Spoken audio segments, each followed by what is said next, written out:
지키려는 자와 빼앗으려는 자, 세우려는 자와 무너뜨리려는 자, 기억하려는 자와 잊게 만들려는 자. 우리 인간은 모두 크고 작은 전쟁통에서 살아가고 있습니다. 얼마 전에 아들 녀석이 엄마와 함께 영화를 집에서 한 편 봤나 봐요. 항거라는 영화인데, 이 영화를 보고는 초등학교 4학년 녀석이 일본이 밉다며 일본이 미워 우리 고문당하던 우리 열사들의 그런 모습을 보고 일본을 미워하기로 작정했다며, 앞으로 커서도 일본으로는 여행을 안 갈 거라며 일본의 적대적인 감정을 드러냈습니다.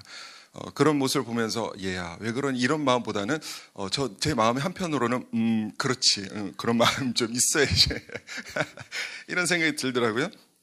그러면서 이제 제 교육자니까 뭐 무조건적으로 막 미워하고 저주하고 막 이렇게 가르치진 않았지만, 우리가 사람은 미워하지 말고 민족은 미워하지 말아야 되지만, 그래도 그들이 잘못한 것은 기억을 해야 되느니라, 이렇게 아들을 가르쳤습니다. 지난 4월 2일 우리 지역 대구에서 사시던 일본군 위안부 피해 할머니 한 분이 별세하셨습니다. 그 전에는 앞서서 1월 28일 93세의 일기로 김복동 할머니께서, 또 위안부 할머니께서 별세하셨습니다. 일본군의 성노예로 끌려갔던 할머니들의 연세가 이제 90세를 막 이렇게 넘어가면서, 이제 정부에 등록된 위안부 피해자 생존자 는 이제 21명밖에 남지 않았습니다. 2년 전에 38분이 계셨거든요. 그러니까 12년 만에 17분이 돌아가셨어요. 이제는 21분밖에 안 계시는데,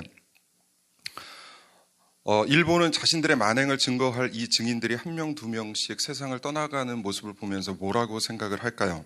조금만 버티면 이 증인들이 다 사라지니까 자신들의 과오를 영영 묻을 수 있겠다, 이렇게 생각할 수도 있지 않을까 싶습니다.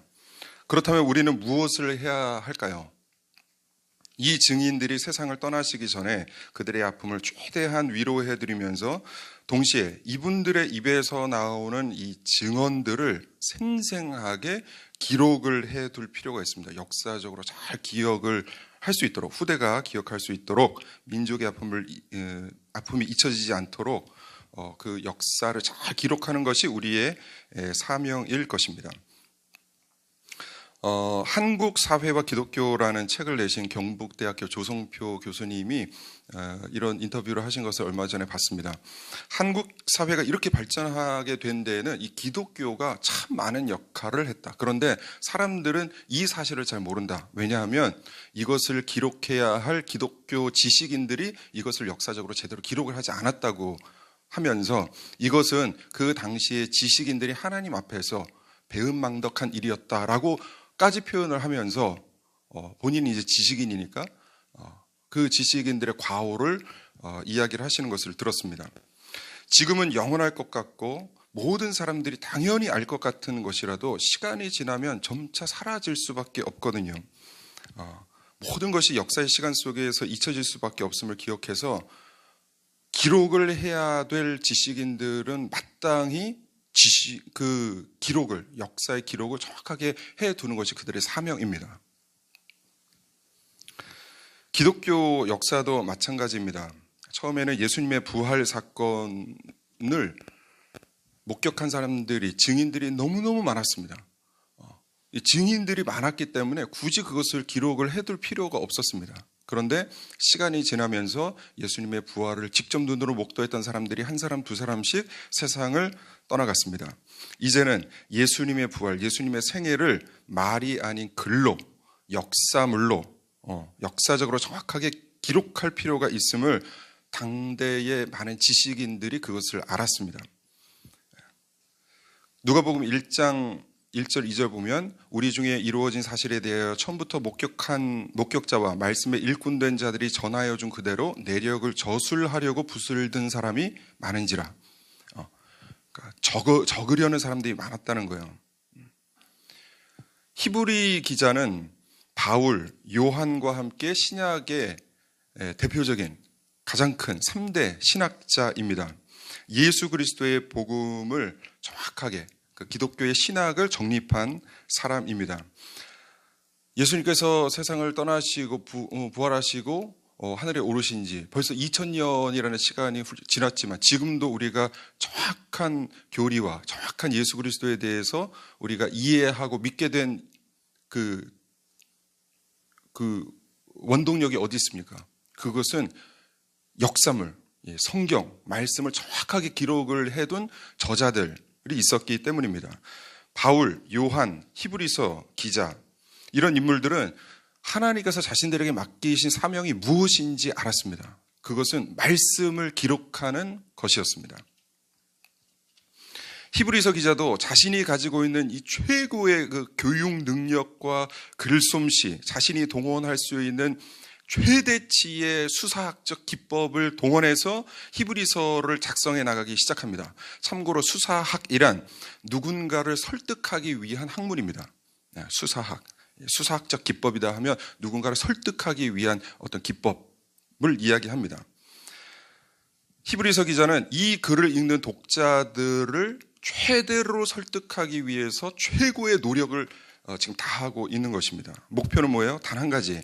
예수 그리스도께서 우리와 하나님과 우리를 이으시는 유일한 대제사장, 유일한 중보자 이시라는 것을 가르치기 위해서, 증거하기 위해서 쓴 글입니다. 이것이 유일한 목적입니다.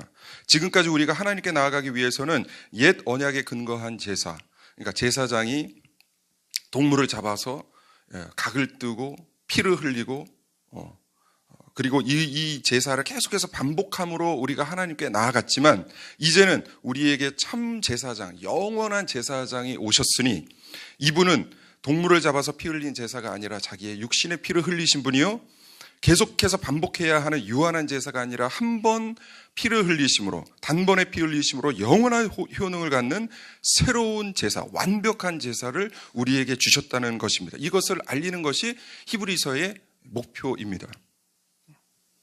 이러한 새 언약, 새로운 대제사장, 새로운 제사법을 주셨음에도 불구하고 다시 옛 언약, 옛 제사법, 옛 제사장들을 찾아가는 너희들, 심히 어리석은 자들임을 강력히 경고하고 있는 것입니다. 저는 1년 전에 이사를 왔습니다. 저는 이렇게 집을 고를 때 저는 이게 자연, 산을 워낙 좋아해가지고 집 앞에서 이렇게 문을 열면 산이 보이는 게 그렇게 좋았어요. 그래서 처음에 이제 신혼집도 문을 딱 열면 용지봉이 딱 보였어요. 산이 이렇게 보였어요. 산속에 있는 것 같은 그런 집을 구했고, 두 번째 이사 간 집도 좀 멀리 있긴 하지만 그래도 산세가 이렇게 보이는 집을 구했어요. 근데 사역을 위해서 안 되겠다, 이제 교회 근처로 와야 되겠다 해서 교회 그쪽으로 1년 전에 왔는데, 여러분은 아직 그 계약서를 많이 써보지는 않으셨을 것 같아요. 살면서 큰 계약을 많이 하신 분도 이제 몇 분 계시겠지만 대부분의 청년들은 아직까지 뭐 계약을 큰 거금이 막 오가는 그런 계약은 아직 많이 경험이 없으실 것 같은데, 워낙 액수가 큰 이 금액, 집값이 크잖아요. 집값이 이제 막 오가기 때문에 굉장히 신중해야 됩니다. 도장을 찍을 때도 그냥 여러분이 쓰는 요만한 목도장 이렇게 쓰시면 안 되고, 보통 잘 사용 안 하는 인감도장, 중요한 문서에만 쓰는 인감도장을 사용하고, 그리고 워낙 거금이 묶여있기 때문에 계약서도 매매자와 매도자 그리고 공인중개사가 각각 한 부씩 이게 세 부를 갖고 있어요. 전세 계약의 경우에는 주인과 집주인과 이제 전세로 들어가려는 세입자 그리고 공인중개사가 이렇게 또 세 부, 한 부씩을 이렇게 갖게 되는 것이죠. 그런데 이 계약서의 효력이 언제 끝나느냐? 언제 끝납니까? 집을 파고 살 때는 새로운 계약이 체결이 되면 그 이전의 계약서는 쓸모가 있어요, 없어요? 없어요. 만약에 전세 계약이 끝나고 새로운 전세 기간 전세 계약을 했다? 그러면 그 이전의 계약서는 필요가 있어요, 없어요? 없어요. 물론 보관은 하셔도 돼요, 기념으로. 내가 나중에 여기 이렇게 살았다라는 기념으로 보관을 하는 것은 문제가 없지만, 여러분이 옛날 계약서를 가지고 나에게는 아직도 이 집에 대한 권리가 있습니다라고 얘기를 해보세요. 세상 사람들이 여러분을 굉장히 불쌍하게 여길 거예요. 그 이전의 계약서는 아무 필요 없어요. 새 계약서가 작성이 되면 새 계약서가 효능이 있는 것입니다. 효력이 있는 것입니다. 이전 계약서는 그냥 기념으로만 이렇게 갖고 있는 거예요. 하나님께서는 우리에게 율법을 주신 것 맞습니다. 율법에 맞는 제사를 주신 것도 맞습니다. 제사를 행하는 제사장을 주신 것도 맞습니다. 그래서 우리는 율법에 맞는 제사, 제사장을 통한 제사, 동물을 반복해서 잡아서 올리는 제사를 지내야 했던 것이 맞습니다. 그런데 하나님은 이제 우리와 새로운 계약을 체결하셨습니다. 그것은 율법을 완성하는 제사입니다. 연약한 인간 제사장이 중보하는 제사가 아니라 하나님의 독생하신 아들, 유일하신 아들 예수 그리스도께서 중보자가 되신 제사입니다. 완전하지 않은 제사장이 완전하지 않은 제물을 잡아서 완전하지 않기 때문에 계속해서 반복해야 했던 그런 제사가 아니라 완전하신 제사장이 예수 그리스도께서 완전하신 제물을 잡아서 자신의 육체를 잡으셔서 피를 흘리심으로 반복하지 않아도 되는 영원한 완전한 효력이 있는 그런 제사를 우리에게 주셨다는 거예요. 이렇게 하나님께서 우리에게 완전한 제사, 새로운 제사, 새 언약에 근거한 제사를 주셨음에도 불구하고 왜 너희들은 다시 옛 제사, 옛 언약, 옛 제사장으로 옛 제사장을 찾아가는, 왜 옛날로 회개하려고 하느냐? 히브리서 기자는 이러한 사람들을 질책하고 있는 것입니다. 히브리서는 예수님을 믿는 그리스도교로 왔다가 다시 유대교로 다시 돌아가려는 자들에게 쓰여졌다는 것이 전통적인 견해입니다. 히브리서 기자는 다시 옛 언약으로 돌아가는 자들에게 이렇게 말씀합니다. 새 언약의 은혜를 맛보고도 다시 돌아가려는 자들은 하나님의 아들을 다시 십자가에 못 박는 자들이며 하나님의 아들을 다시 욕되게 하는 자들이다. 그러한 자들에게는 다시 회개의 기회가 없다. 6장 말씀이에요. 굉장히 강력한 경고의 말씀을 하고 있는 것입니다. 히브리서 기자는 이렇게 독자들에게, 개종하려는 자들에게 강력한 경고만을 하는 것이 아니라 왜 너희들이 다시 돌아가서는 안 되는지를 하나씩 이유를 들어가면서 설득을 하고 있습니다. 그래서 히브리서는 처음부터 끝까지 설득의 작업으로 꽉 차 있다, 이렇게 해석을 합니다. 그러니까 수사학적 기법으로 제가 말씀을 드렸죠. 누군가를 설득하기 위한 기법을 총동원해서 설득 작업을 하고 있는 거예요. 히브리서 기자는 예수 그리스도를 통한 새 제사는 옛 언약의 제사 제도와 비교해서 우월하다는 것을 하나씩 조목조목 설명해 나가기 시작합니다. 먼저 저자는 우리가 믿는 새 언약의 예수 그리스도는 천사보다 우월하시다. 이것이 1장 2장의 말씀이에요. 그리고 3장과 4장에서는 너희들이 그토록 존경해 마지 않는 이 율법의 전달자이자 율법의 지도자인 모세보다도 예수님이 월등히 우월하신 분이다. 그래서 설명해 놓고 있고, 4장부터 7장까지는 예수님이 대제사장 아론보다, 제사장 족속인 레위 족속의 그 어떠한 제사장보다 우월하시다라는 것을, 그리스도의 우월성을 하나씩 조목조목 다 비교를 해가면서 옛 언약과 관계된 모든 것들을 비교해가면서 우리에게 주신 새 언약이 강력하다, 우월하다는 것을 하나씩 설명해 나가고 있는 것입니다. 하지만 당시 오랜 시간 율법 제사, 동물 피를 바르고 동물을 각을 뜨고 태우고 이런 제사에 익숙했던 사람들은 아무래도 뭔가 맹숭맹숭한 거예요. 생각을 해보세요. 동물을 잡아가지고 가죽을 벗기고 이 내장을 태우고 피를 바르고 이런 것을 이렇게 눈으로 보다가 그런 것 없이 믿음으로 우리가 예배를 드린다고 생각하면 지금은 우리가 당연하지만 그 당시 사람들은 뭔가가 빠졌다는 그런 생각이 들지 않았겠어요? 재물을 뜨고 태우고 뿌리는 이러한 일련의 행동들에 익숙했던 자들에게는 새로운 제사가 제사 같지 않다 이런 생각도 들었을 것입니다. 이러한 자들에게 히브리서 기자는 예수님에 대해서 보다 입체감 있게 설명하기 위해서 그들이 알고 있는 율법 속 그러니까 토라에 있는 한 제사장을 소개합니다. 그 사람이 바로 멜기세덱입니다. 멜기세덱은 5장과 7장 이렇게 계속해서 반복해서 나오는데 히브리서 기자가 이렇게 이야기하는 거예요. 이 독자들에게 너희들 멜기세덱 알아 몰라? 토라 창세기 14장에 나오는 멜기세덱 알아 몰라? 알지? 그 멜기세덱이 누구야? 예수님은 멜기세덱의 반차를 따르는 분이야. 여기서 반차라는 것은 반열, 서열을 의미합니다. 그러니까 멜기세덱의 반차를 따른다는 것은 예수님이 레위 제사장의 서열을 따르는 분이 아니라 멜기세덱의 서열을 따르는 분이다 라는 뜻입니다. 이 멜기세덱이 누구인가? 창세기 14장에 나오는 멜기세덱 이름을 해석하면 잊어보시면 먼저는 의의 왕이요 그 다음은 살렘의 왕이니 곧 평강의 왕이다. 의의 왕이고 평강의 왕이 멜기세덱이다. 이 왕은 분명 사람이긴 사람인데 매우 신비한 존재처럼 기록이 돼 있다. 멜기세덱의 아버지에 대한 기록도 없고 어머니에 대한 기록도 없고 태어난 날도 없고 죽었다는 소식도 없다. 그래서 멜기세덱을 보면 마치 하나님의 아들을 떠올리게 되지. 신비한 존재 멜기세덱. 3절 말씀 보면 개역개정에는 우리가 지금 읽은 본문에는 하나님의 아들과 닮아서 라고 표현을 해놨는데 개역 한글에는 하나님의 아들과 방불하여 라고 기록이 되어 있습니다. 방불하다라는 것은 어떤 대상을 떠올릴 만큼 유사하다라는 뜻이에요.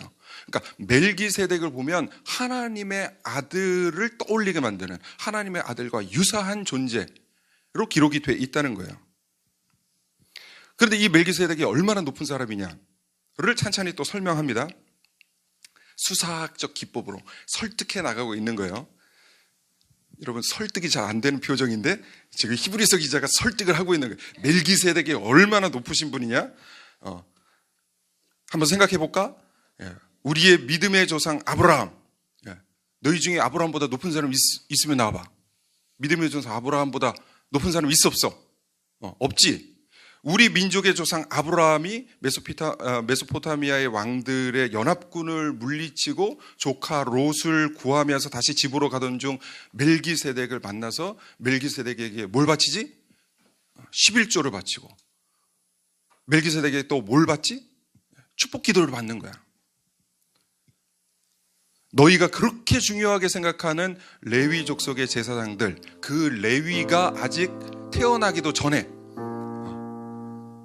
아브라함의 허리에 있을 때 아직 할아버지 아브라함이 활동하던 시절에 레위는 아직 태어나지도 않았어. 그 위대하신 우리의 민족의 조상 아브라함이 활동하던 그 시대에 왕이자 하나님의 제사장직을 수행했던 분이 바로 멜기세덱이야. 그럼 그 멜기세덱이 지금 너희들이 그렇게 존경하고 중요하게 생각하는 레위 제사장들보다 높아나자. 높아나자. 이거 설명하는 거예요. 높다는 거예요. 멜기세덱이 높다는 거예요. 당연히 높은 사람이지. 이 사람이 아브라함이 11조를 바쳤던 사람, 아브라함에게 축복 기도를 해줬던 사람. 얼마나 높은 사람이냐. 그러니 너희가 지금 따르는 옛 제사, 레위 지파의 제사장들이 없으면 안 된다는, 제사가 안 된다는 그런 생각을 하지 마.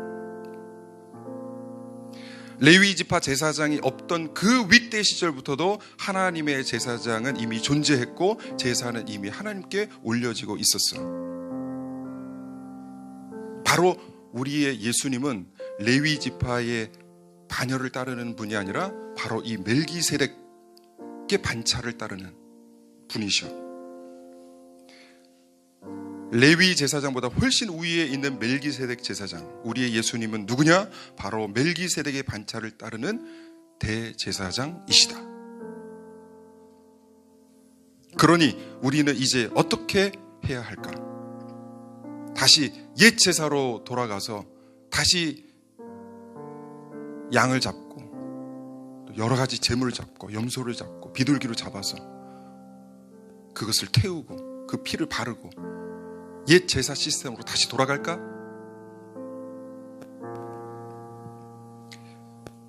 그래서는 안 된다는 것입니다. 이제는 새로운 시대가 열렸기 때문에 새로운 제사법, 새로운 언약, 새로운 영원한 대제사장 예수 그리스도가 우리에게 오셨기 때문에 이제 옛날 계약은 무효가 된 거예요. 옛날 계약을 들고 아직도 나에게는 이런 효력이 있어, 효능이 있어 라고 얘기한다면 세상이 너희를 향해서 혀를 끌끌 찰 거야. 그러지 말라는 것입니다.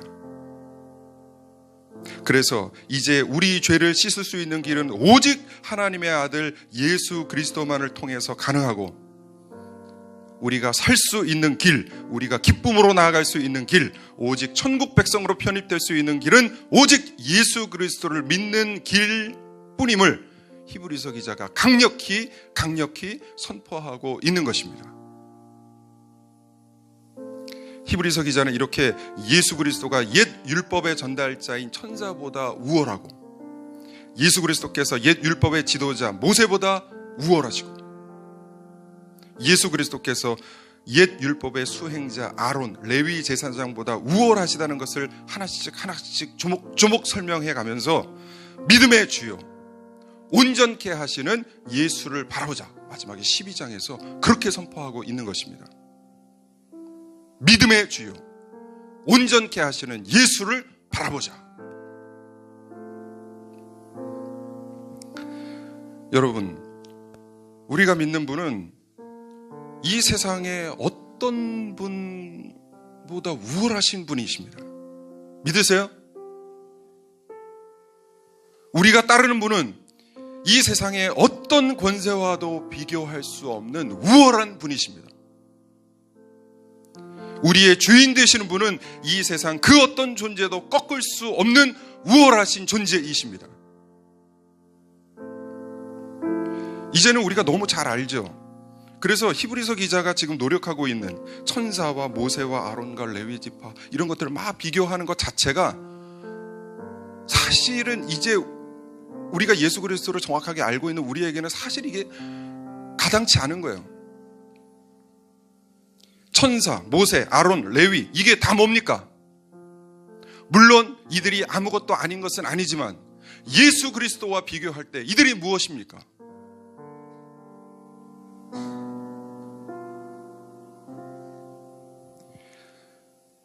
지금 예수 그리스도의 존재를 알고 믿고 따르는 우리에게는 이제 예수 그리스도가 너무 크신 존재라는 것을 우리가 알기 때문에, 하나님의 유일하신 아들이라는 것을 알기 때문에, 창조주라는 것을 우리가 알고 있기 때문에 그 누군가와 비교한다는 것 자체가 굉장히 죄송스러운 일이죠.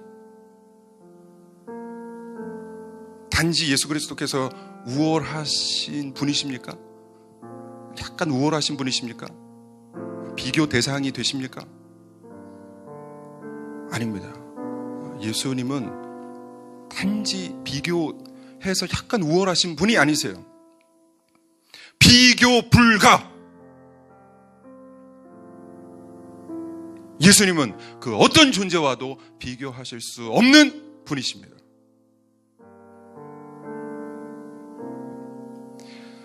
저는 요즘 만나는 청년들에게 말씀하는 것이 있습니다.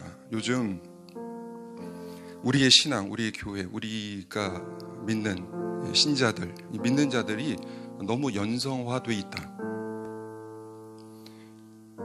뽀시럽다는 거예요. 너무 뽀시럽다. 뭐가 그리 맨날 연약하고 뭐가 그리 맨날 실패한다고 찬양을 불러댑니까? 뭐가 그렇게 어렵고 뭐가 그렇게 힘든 삶이라고 자기 연민에 잔뜩 빠져 있습니까? 찬양도 기도도 들어보면 아주 자기 연민에 잔뜩 빠져 있는 경우가 얼마나 많은지 모릅니다. 하나님이 죽으셨습니까? 하나님이 안 계십니까?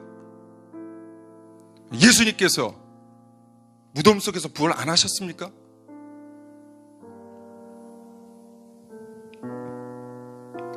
하나님은 우리를 패잔병으로 부르신 것이 아닙니다.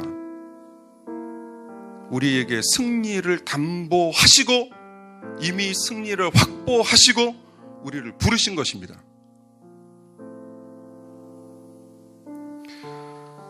저는 어제 리더 모임 때 동성애 강의를 해주신 퀴어 동성애 반대 대책본부 사무총장 김영환 집사님의 강의를 듣고 마음이 너무너무 짠하고 뜨겁고 도전이 되고 너무 좋더라고요.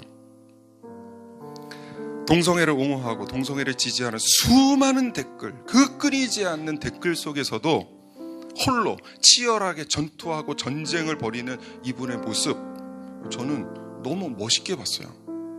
그분을 보는데 꼭 다윗의 용사 같더라고요. 적들이 많은데 그냥 돌진하는 거예요.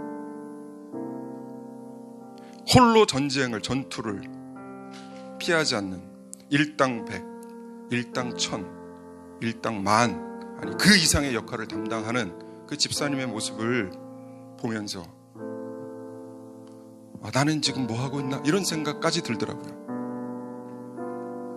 그분의 모토가 있습니다. 복음을 영화롭게 필승. 어렵고 치열한 싸움이지만 이 싸움은 결국 승리하게 되어 있다.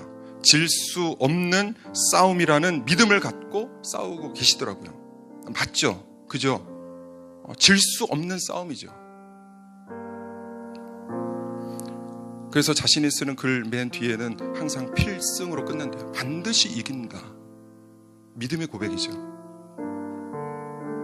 사랑하는 아포스톨 청년 여러분, 지키려는 자와 빼앗으려는 자, 세우려는 자와 무너뜨리려는 자, 기억하려는 자와 잊혀지게 하려는 자,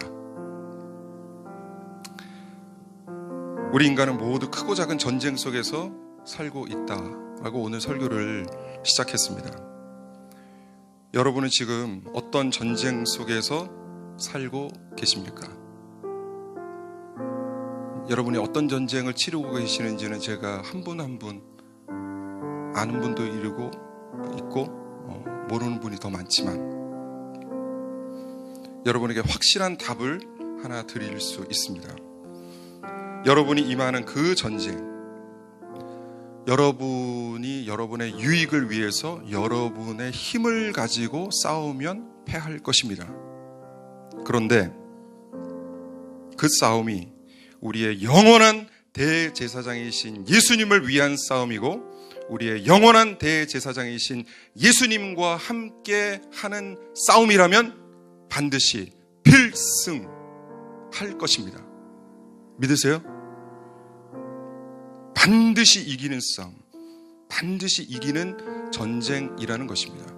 그래서 문제는 그 상황, 어려움, 그 문제 자체에 있는 것이 아니라 내가 예수 그리스도를 바라보느냐, 믿음의 주여 온전케 하시는 이인 예수를 바라보느냐 바라보지 못하느냐의 싸움입니다. 주님의 군사답게 당당하게 자신에게 맡겨주신 사명을 잘 감당해 나가시는, 승리하시는 귀한 아포스톨 청년 한 분 한 분이 되시기를 주 예수 그리스도의 이름으로 간절히 축복하고 기도합니다. 네, 우리 다 같이 기도하겠습니다.